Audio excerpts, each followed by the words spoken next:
I was going to make a video where I gave you my method for learning languages, and it's a method that I've used to learn both Mandarin and German.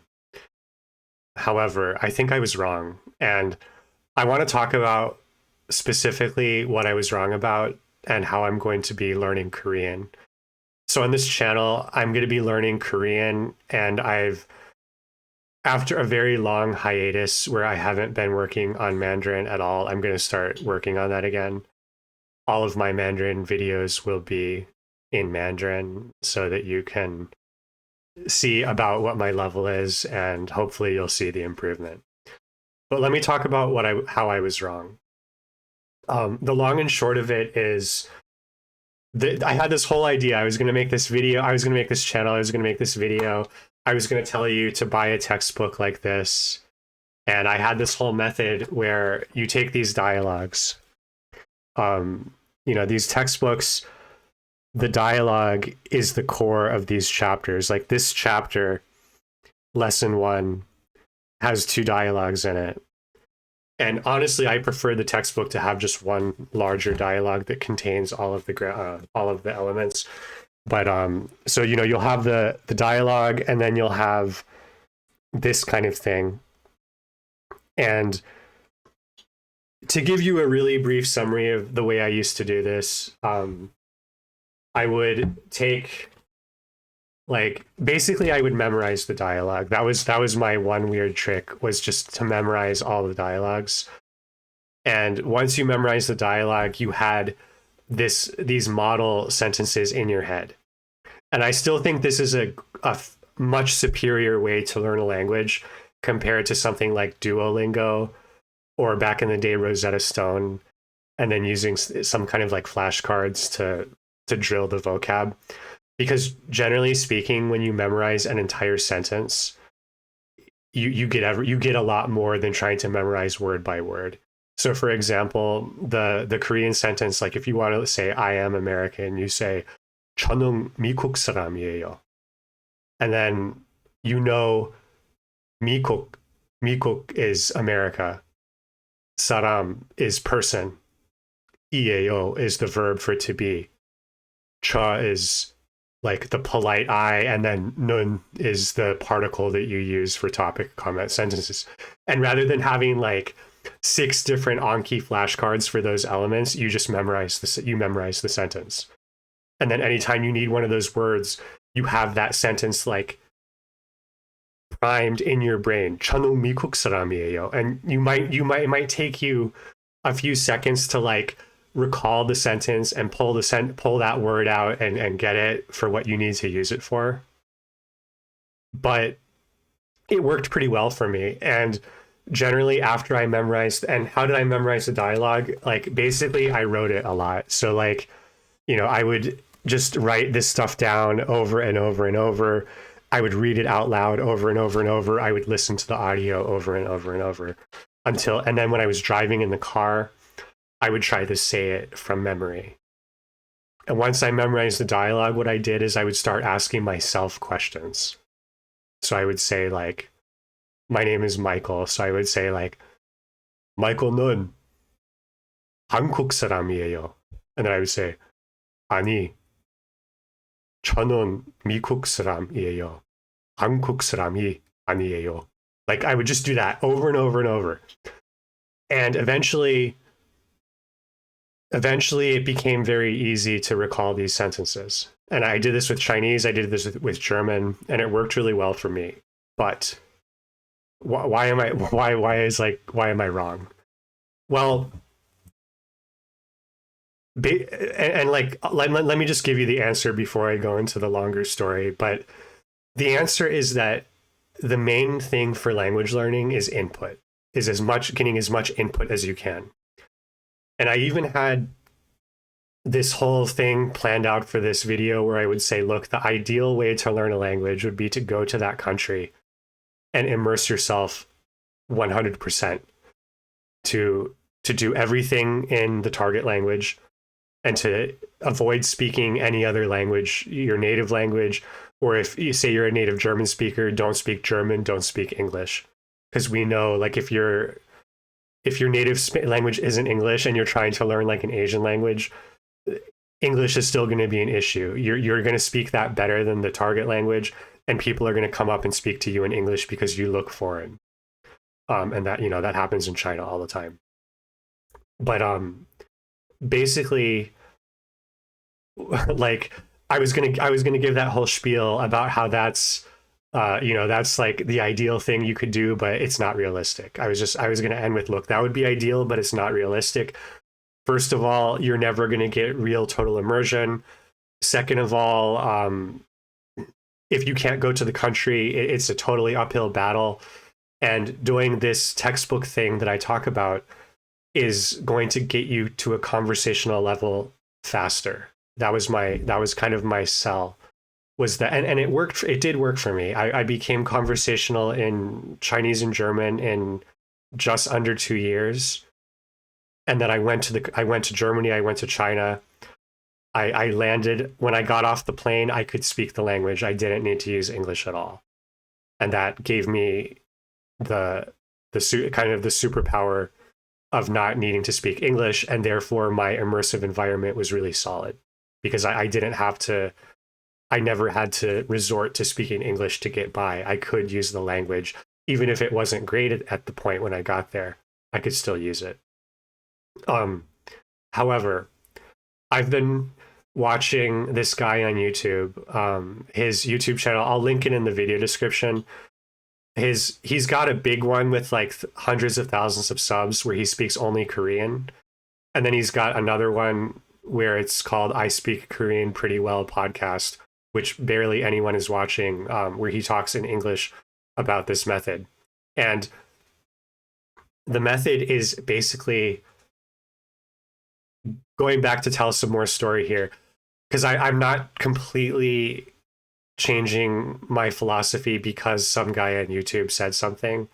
I majored in linguistics in college, and I still remember this very clearly.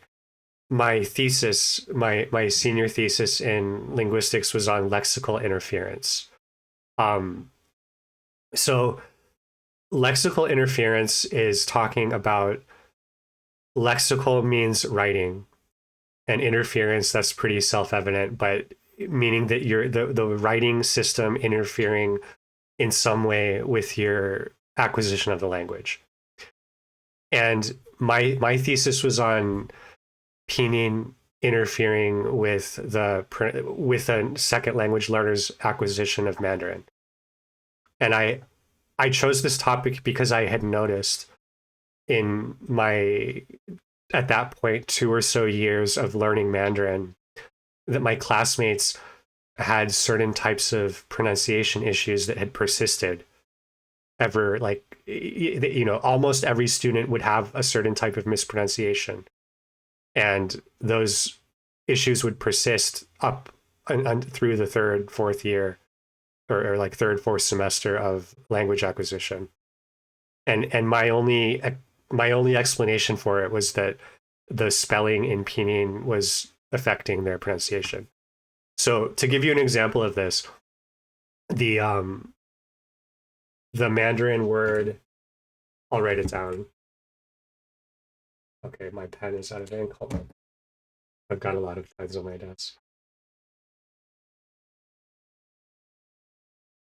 So I want to show you this without reading it. Actually, before I show you it, let me say the word. Xiao, xiao, xiao. Okay, xiao. So this is a common sound in Mandarin, but it's also often in somebody's name. And this is where you're going to see this word a lot, even if you don't speak Mandarin. And most people pronounce it completely not like xiao.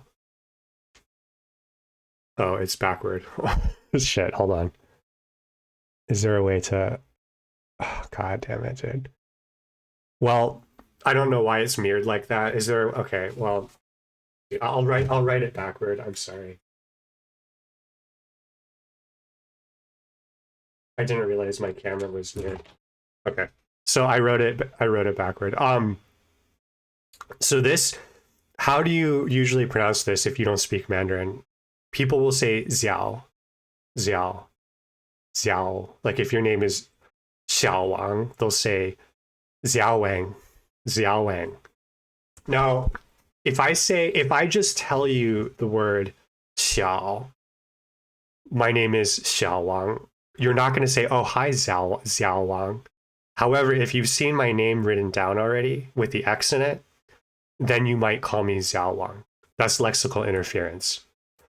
And it's because in English, we use the letter X to make a Z sound. And so therefore you see an X and you say Xiao. That's lexical interference. And my thesis was on this. And so when I proposed this to my my advisor, she gave me this like a lot of reading to do on different studies that were done. And what the research actually points to as far as language acquisition, learning a second language, the real best way as far as the research goes is something called, sometimes they call it the quiet period. And the idea is that the real way you learn language is simply through massive volume of input. In other words, immersion, right? And people have known, like people know that. That's not something anyone really disputes. Like everybody knows that immersion is really good and really important. So that's not like some weird, whoa, that's so different. Like immersion, okay, you're like, no, like obviously that's good. But the specific thing is that that's really all that matters is the input. The output doesn't matter. So practicing speaking, it doesn't matter. Writing down all of this stuff doesn't matter. Reading the dialogue out to myself in the car, that doesn't matter either. I don't even need to be practicing Korean speaking at all at this point. It doesn't matter. None of that matters, according to the research. What you're supposed to do is just keep your mouth shut and listen, actively listen. You can't just put headphones in and do other stuff and go to or go to sleep with a bunch of Korean playing. Really, what you want is to have, probably the absolute best thing would be to sit down with somebody and have them tell you their life story or whatever else it may be. Just sitting down with a real person, looking at them and listening to them talk as much as possible. That would be probably the best. Second best would probably be watching media, watching movies and TV shows with no subtitles and listening intently and trying to figure out what's going on and not trying to translate, not trying to look words up, simply watching and trying to understand. And the idea is that that silent period is building the connections. And you know, this guy on YouTube, like go watch his Korean. It's insane. He's really good. And this is what he did. Like he did the thing that the research says to do, and it worked really well. So I'm admitting I'm wrong, and I'm going to try to do this. I'm not 100% sure I'm willing to throw this totally away. Like I've got this book. I've been learning stuff. I think I'm going to still go through the lessons. I think I'm still going to try to memorize the dialogues, but the primary thing I'm going to do is watch. I've really gotten into K-dramas recently. Like I legitimately just love them. And what I'm going to do is I'm just going to watch K-dramas with zero subtitles, no Hangul, nothing, just no subtitles at all, looking at their mouths when they speak, just trying as hard as I can to be quiet and listen and absorb. So that's really my plan with Korean at this point. And I think like I'm not sure how I'm going to continue to make videos about it necessarily, because like when I had the plan for doing this stuff, the plan was basically like every time I finished a lesson, I was going to make a video and say like, here's what I've found difficult so far about the language. Here's what I thought was fun. Here's what I thought was interesting. Here's me saying the dialogue. I don't think I'm going to do that. So like, I really want to follow the spirit of the silent period of active listening and not focus on my own output at this point. So I do want to talk a bit about Korean. Like one thing that I think is really cool and a huge advantage for me personally is that because I already speak Mandarin, there are so many words in Korean that are basically directly from Mandarin. And I've noticed that watching dramas, like I'll hear a word and I'm like, oh, that's Chinese. That's Chinese. That's Chinese. That's English. That's English. That's Chinese. Like, I think there's like two words for building, but one of the Korean words for building is just building, or it's like build. I don't know the Hangul for it, but it's like building. And then you have like the Korean word for library is 투서관, 투서관, 투서관. In Chinese, it's 图书馆, 图书馆, 图书馆. It's just like so simple. And then like in Chinese, the word for like completely is 完全, 完全. And in Korean, it sounds like 完全. I don't know exactly what it is in Chinese, in Korean, but it's like so similar that when I hear it, I immediately understand it. And obviously there's probably going to be false cognates that are like this, where I'm like, oh, that's Chinese. I know what that means, but it has like some slightly different meaning. So far though, like it's been, that seems like it's going to give me a really big boost, I think. And I'll say the hardest thing for me so far, speaking of lexical interference, and this even gave me more reason to think that it makes sense to do it this way, to just listen. The lexical interference, like the word library, just to give you an example, is and I was going to write it down, but I don't know if I can write Korean backward. Let me see if I can. Probably not. Actually, no, I can't do it. So it's just not going to happen. But basically, the word for tool is toe. Like it's written as like the d, and they have like the unvoiced. I don't have this fully down yet. I like, feel free to roast my pronunciation. That's totally fine. I don't care. I welcome it. If you think my pronunciation is bad, tell me. It's okay. But it's like the duh thing, duh, and then it's like an O. It's like the O vowel. And I've tested this in Google Translate even, where you type in the do for that sound that they use in 투서관. But then if you type in 투서관, it says tu instead of do.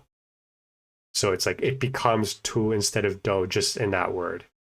Now, I know there are certain situations where you have sound shifts happen because of adjacency to other sounds, and maybe that's the case in this word. But I kind of got the feeling like, no, because this is a Chinese loan word, it was written in Hangul like this for some reason. But then maybe like the word originally was do, to, or do, or to, I don't like, it was like doseguan. But then because of Chinese influence, it became pronounced more like tushuguan. I don't know. But I found that interesting, and it's been like lexical interference. I also note, and what I mean by lexical interference here is that if I just look at the word without hearing it, if I rely too heavily on reading, like if I stay focused mostly on reading and I don't listen enough, I might pronounce toseguan as tuseguan as doseguan, or toseguan. I might say toseguan instead of tuseguan. So like those are things out there.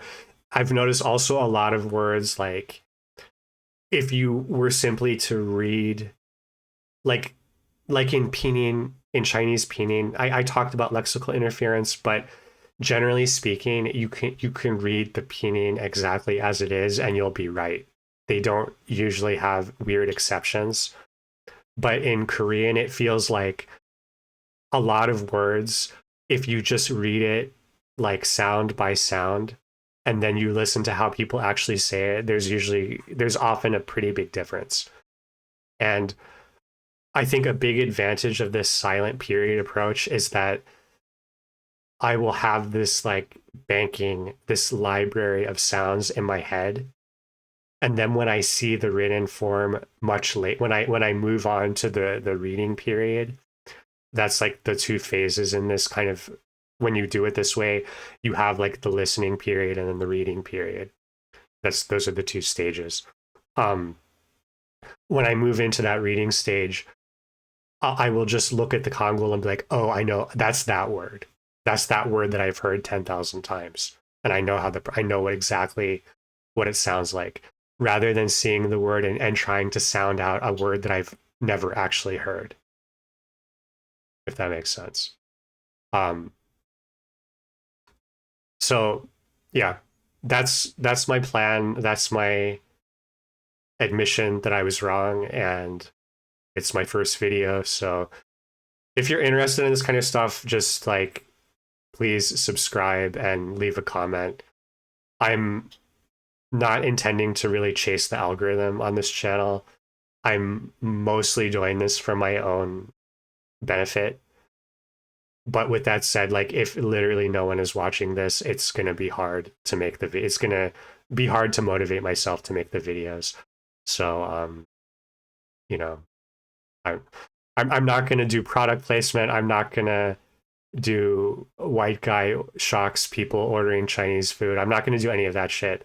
This is a much more like academic thing that I'm into, and I'm not trying to clickbait you, but I do appreciate anyone who helps me out a little bit with the algo. So thanks for watching.